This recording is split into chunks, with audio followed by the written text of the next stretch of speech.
Bem, continuando, retomamos aqui, então, da geração do DNA recombinante.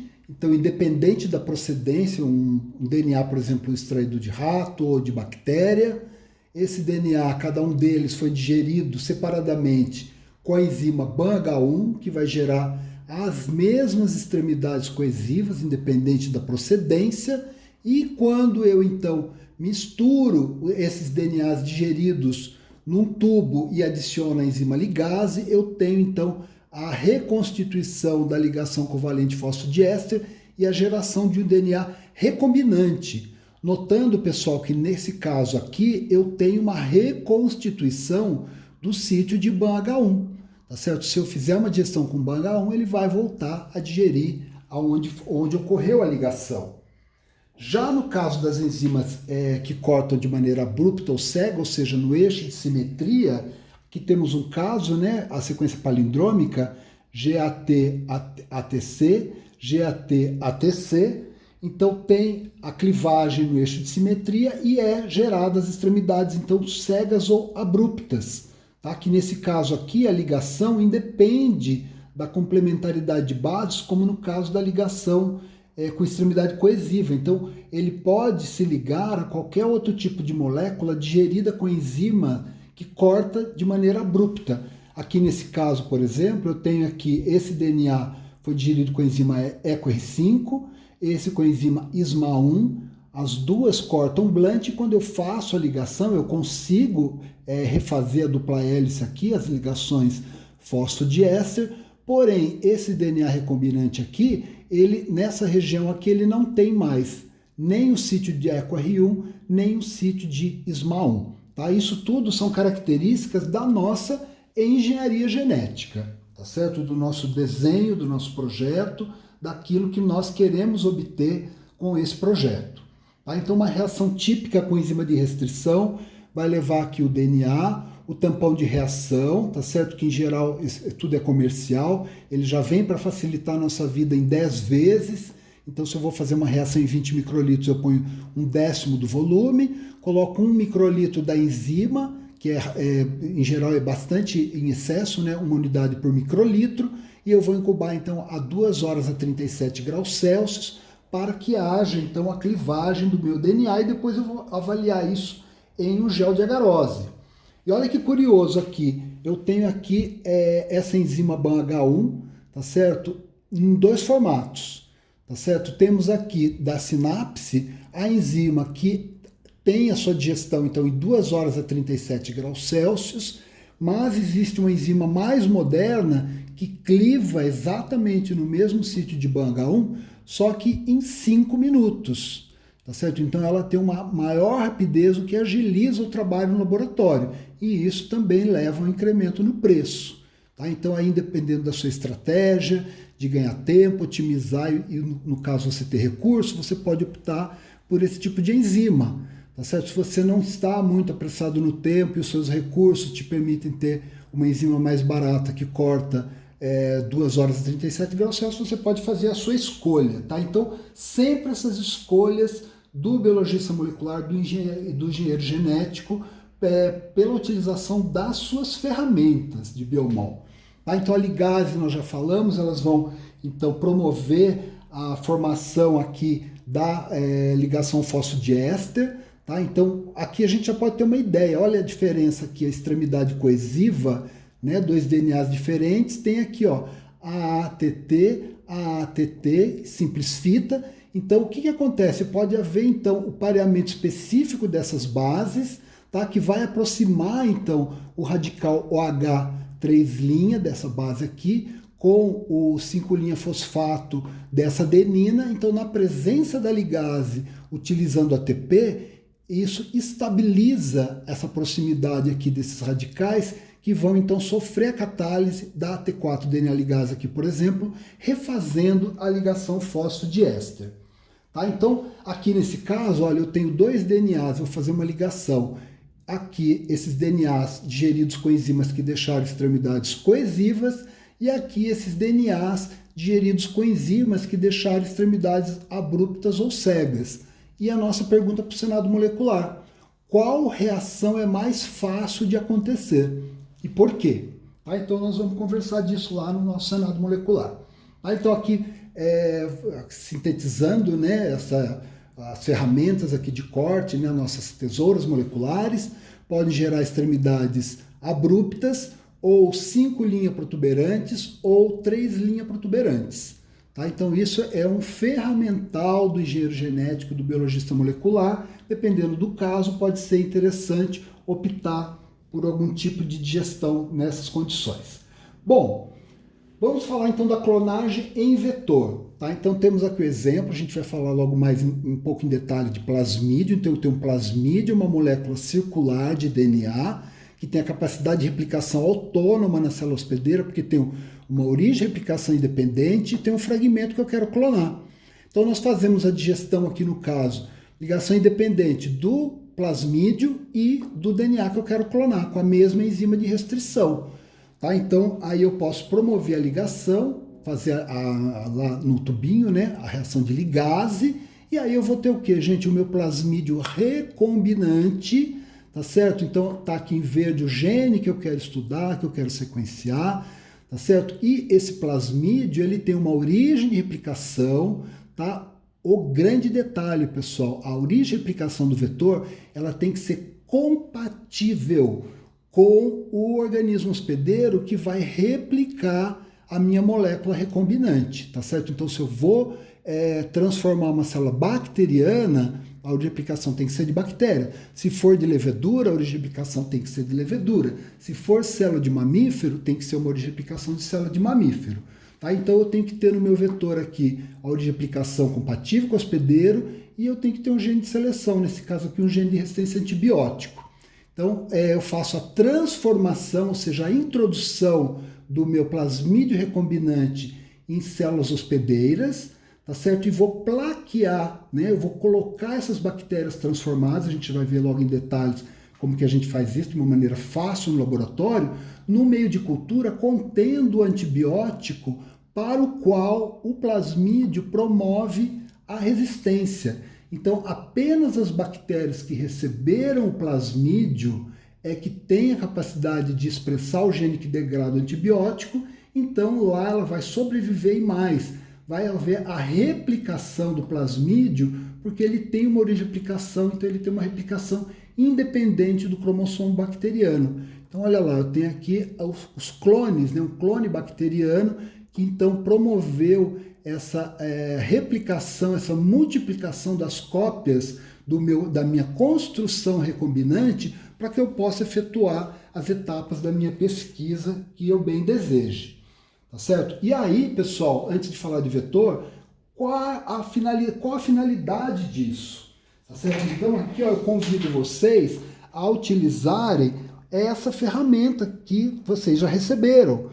Tá certo? Então aqui, olha, vocês têm as pesquisas dos papers. Se eu for olhar aqui, vai ter clonagem de DNA. E aqui vai ter os papers que tratam de clonagem de DNA, por exemplo. Tá certo? Vai lá aonde tem os PDFs e olha. Então o objetivo aqui não é que esta aula signifique o ponto principal para o entendimento da biologia molecular de vocês. Tá certo? O importante é a trilha de aprendizagem, é vocês utilizarem esse ferramental que nós enviamos, os vídeos postados, as matérias e, muito importante, salientar as dúvidas, porque é com as dúvidas de vocês é que nós poderemos, então, esclarecer essas dúvidas, seja dentro do grupo no Senado Molecular, seja num atendimento personalizado que vocês possam buscar com monitoria ou diretamente comigo. Tá, pessoal? Então, nesse sentido, importante é essa trajetória que contemple as várias possibilidades. Bom, voltando aqui, os vetores, né, eles são um elemento central na clonagem molecular, porque eles são justamente utilizados para poder não só serem introduzidos na célula hospedeira, mas também poder replicar e, eventualmente, expressar o gene de interesse clonado no meu DNA recombinante, tá certo? Então, olha lá, eu tenho aqui, por exemplo, o gene da insulina foi clonado num plasmídio, eu tenho aqui o meu plasmídio recombinante, foi transformado numa bactéria e essas bactérias estão expressando e secretando aqui por meio de cultura uma proteína recombinante humana.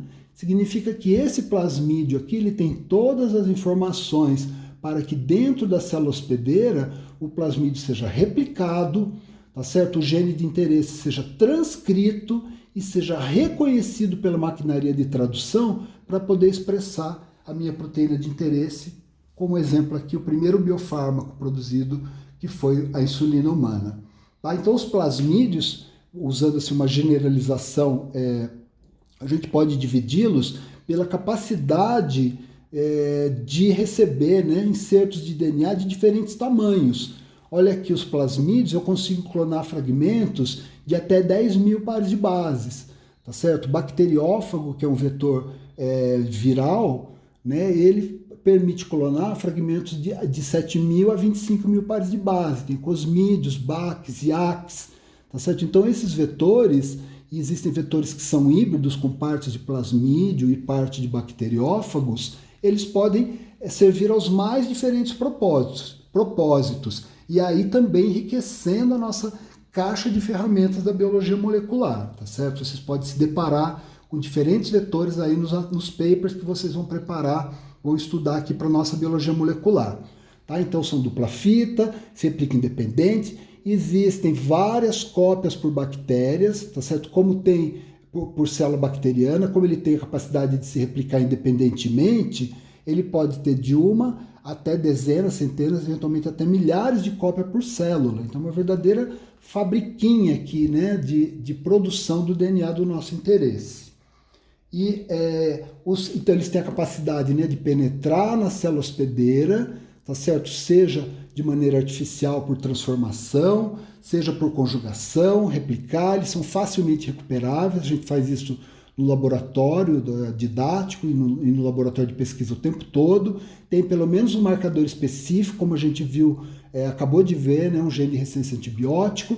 E importante, pessoal, existe uma região no DNA do plasmídio, dos vetores em geral, que normalmente elas são engenheiradas para possuir sítios únicos de inserção do DNA, tá certo? Então são situados, são chamados, né, sítio múltiplo de clonagem, tá? E na verdade eles permitem linearizar o vetor, tá? E eu explico isso num dos vídeos que eu gravei, né, eu fazendo lá a engenharia genética, onde eu faço a digestão do plasmídio para clonagem de um fragmento.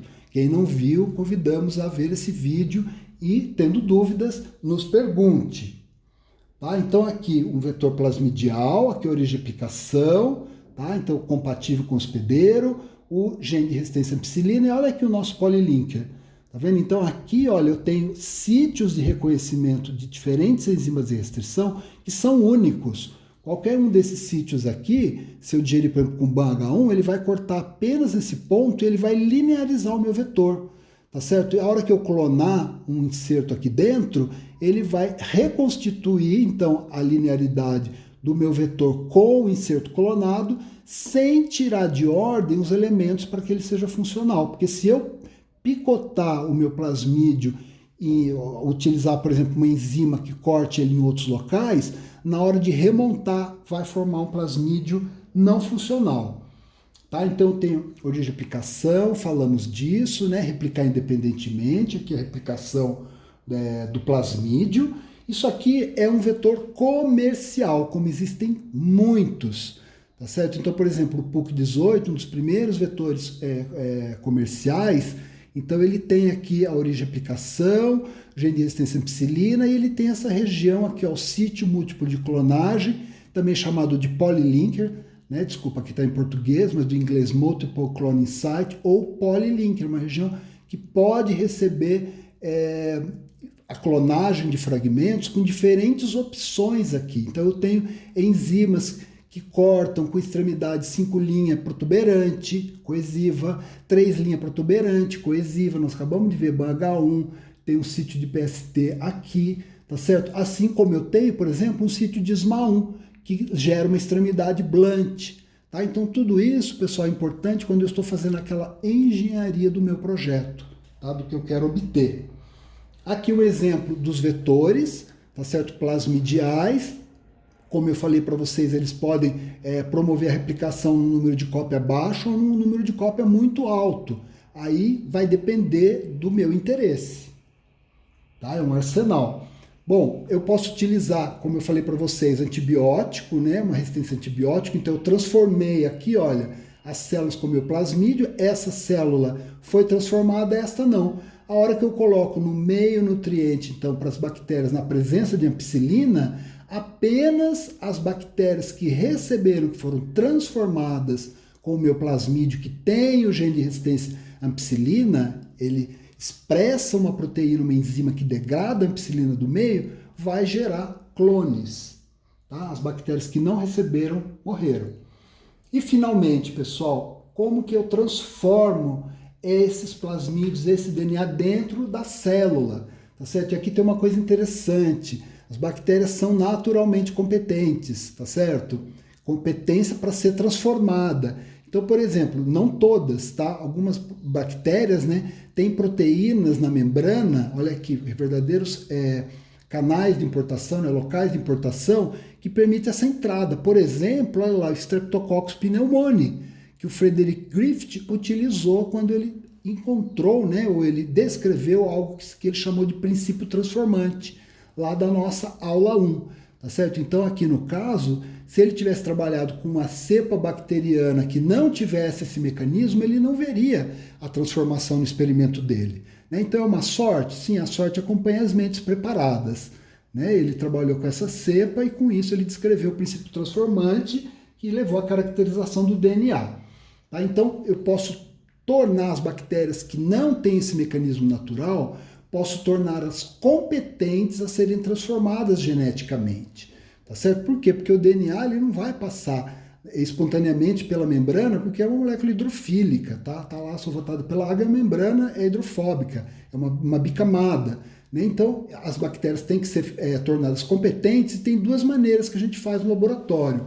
Uma que a gente chama de induzindo a competência quimicamente, onde a gente trata as bactérias com cloreto de cálcio, tá certo? Que torna a membrana celular mais permeável, tá certo? E aí quando eu aplico um choque térmico, há a formação de poros transitórios que não levam à lise da célula e com isso proporciona a entrada do plasmídio na bactéria. Então tá aqui, olha, eu tenho aqui a minha bactéria, uma Escherichia coli sensível à ampicilina, ou seja, ela não está transformada com nenhum plasmídio, tá? Inclusive esse é um controle do experimento.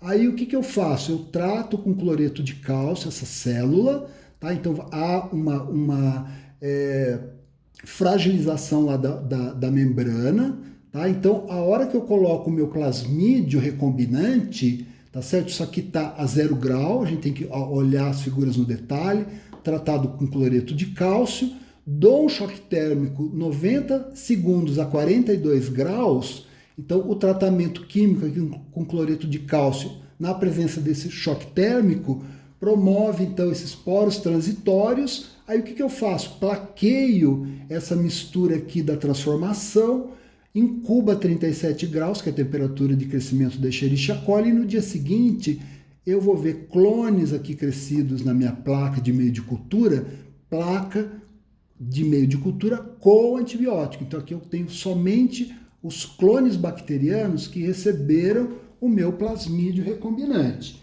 carregando a resistência à ampicilina. Bom, aqui é uma figurinha que mostra, né? O meu plasmídio está aqui fora, 0 grau, a hora que eu dou 42 poro transitório, ele vai entrar nessa célula, tá certo? Então essa célula aqui se torna ampicilina resistente, ela vai poder se multiplicar no meio de cultura com antibiótico. Uma outra maneira, aquele foi o método químico. A outra maneira é o método para eletroporação. Então nós vamos fazer células eletrocompetentes, tá certo? Que significa o quê, pessoal? Nada mais do que eu pegar a célula que foi crescida da minha cultura, tá certo? E eu vou então fazendo centrifugação, essas bactérias são sedimentadas, eu tiro o sobrenadante da cultura e vou lavando com água pura, umas 3 ou 4 vezes para remover todo o sal das minhas bactérias. Tá certo? Então, uma vez que a bactéria está em água, sem os sais, o que eu faço? Eu pego essa bactéria que então a gente diz que ela está eletrocompetente, na verdade ela está pronta para eu dar um choque nela, né? Ponho numa cubeta igual a do espectrofotômetro, tá certo? Tem o equipamento lá no laboratório igualzinho esse, passem lá ver. Tá? Então aí eu coloco as células então, eletrocompetentes, né, que eu lavei com água, coloco o meu plasmídio recombinante, que está aqui, olha, dou um choque elétrico, gero os poros transitórios, e a partir daí eu coloco no meio seletivo, por exemplo, com antibiótico, carreado pelo plasmídio, e eu vou então obter os meus clones bacterianos com o meu plasmídio recombinante transformado dentro desta célula. Tá? Então, esses clones bacterianos aqui isolados correspondem então a uma célula que se multiplicou, sendo que todas elas, né, têm um plasmídio recombinante conferindo essa resistência. Tá? Bom, aqui seria um experimento. Olha que interessante esse experimento. Eu já vou deixar a questão aqui para o nosso Senado molecular. Tá? Nós vamos ver isso no Senado molecular. Então, eu tenho aqui, olha, esse plasmídio, ele tem origem de aplicação e ele tem 2 genes de resistência a antibióticos. Tá certo? Um de resistência à ampicilina e outro gene de resistência à tetraciclina. Tá certo? Então, ele faz o experimento, os controles, tá certo? Está aqui a figura que mostra como ele faz. Na verdade, ele transforma, faz a transformação do plasmídio. Somente os clones que receberam o plasmídio é que vão crescer. Então, isso aqui são clones recombinantes. Só que aqui, pessoal, nessas colônias aqui, eu não consigo distinguir entre o plasmídio que religou nele mesmo, tá certo? Então, eu digeri com a enzima de restrição, ele não pegou inserto, e os plasmídios onde houve a clonagem aqui, esse azulzinho, que é o meu gene de interesse, tá certo? Eu não tenho como distinguir apenas olhando isso, tá certo? Então, eu tenho que fazer uma réplica, eu pego um palito de dente estéreo, vou lá, pico aqui uma colônia isolada, venho nessa placa, encosto aqui e encosto aqui, tá? Então eu faço uma réplica dos clones nas 2 placas, sendo que essa placa de meio de cultura contém tetraciclina e esta contém ampicilina e tetraciclina. Tá? E a questão para o nosso Senado, esse experimento envolve 4 condições experimentais, sendo 3 dessas, tá vendo? 4, 1, 2, 3, 4. 3 dessas controle. Marque sensível ou resistente em cada uma das 8 condições experimentais, quanto aos fenótipos verificados na presença de ampicilina ou tetraciclina, tá? Que é o experimento ali. Então, nós vamos ver isso no nosso Senado molecular. Para facilitar a vida do pesquisador, olha lá, pessoal, sempre tem, né, um desenvolvimento aí da ciência, seja da pesquisa básica, ou seja nos laboratórios das empresas, para poder gerar insumos para os pesquisadores, para poder facilitar a nossa vida. Então aqui, olha, é uma solução, essa seleção branca e azul, é uma solução para evitar essa etapa. Aqui, olha, onde eu não consigo distinguir logo na primeira transformação quais são os clones bacterianos que têm o meu plasmídio recombinante de interesse. Nesse caso aqui, olha, é utilizada a seleção branca e azul. Então o meu plasmídio aqui, olha, agora a gente já sabe, né? Ele tem a origem de aplicação, ele tem o gene de resistência à ampicilina, ele tem a região do polylinker, que é onde tem aquela sequência de DNAs com sítios de restrição únicos para poder linearizar, facilitar a minha clonagem, mas tem uma característica importante. Esse polylinker, ele está inserido dentro do gene LAC-Z, tá certo? Então isso aqui é um pedaço de DNA que codifica aqui, olha, esse gene LAC-Z codifica a enzima beta-galactosidase, tá? Então é tudo DNA. Esses sítios de restrição aqui não vão comprometer em nada a ORF, que quando expressa, né, a proteína, gera essa enzima beta-galactosidase funcional. Então o que acontece, pessoal? Eu tenho aqui, ó, naquele caso aqui anterior, tá? Já vou dar uma dica aqui para vocês. Quando eu tenho o plasmídio que se fecha nele mesmo, ele refaz o gene LAC-Z, por exemplo. Então, continua expressando a enzima beta-galactosidase funcional.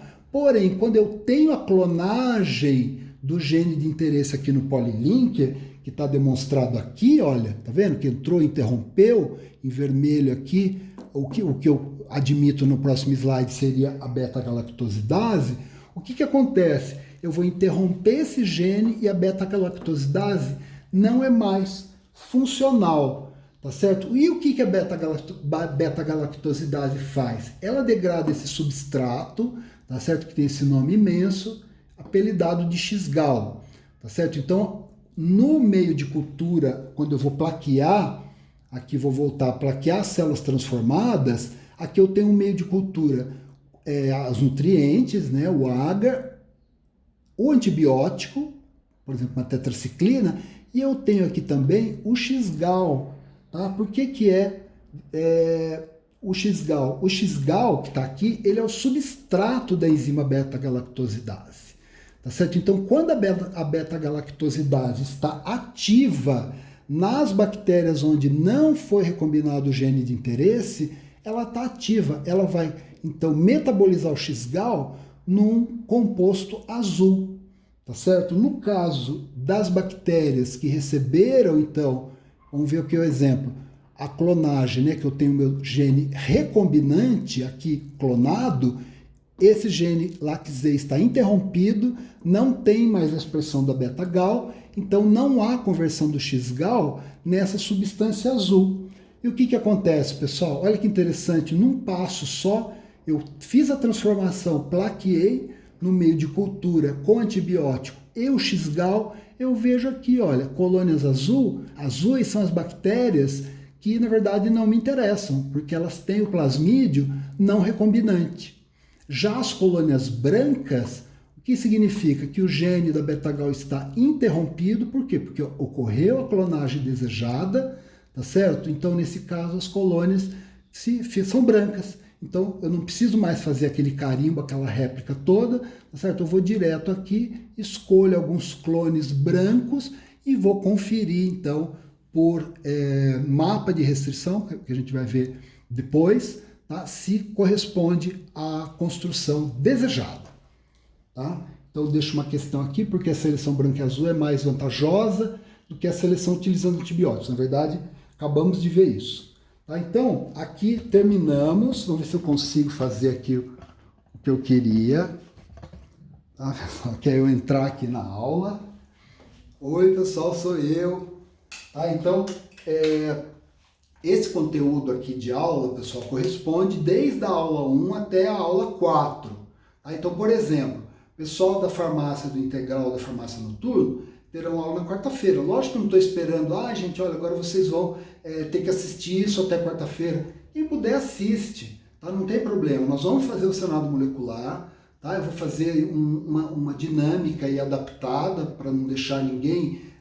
eu não tive tempo de ver, eu vou ter que sortear uma pergunta. Não, nós nem vamos sortear dessa vez, tá? Com as turmas da farmácia, com a turma da bio eles já vão ter mais tempo. Tá? Então, gente, isso são os desafios de ter 3 turmas em paralelo. Tá? Mas nós estamos promovendo aí o que a gente pode para poder, enfim, trazer essa biologia molecular de uma forma que ela não fique fechada, não fique hermética, não fique desinteressante para vocês. Muito obrigado pela atenção.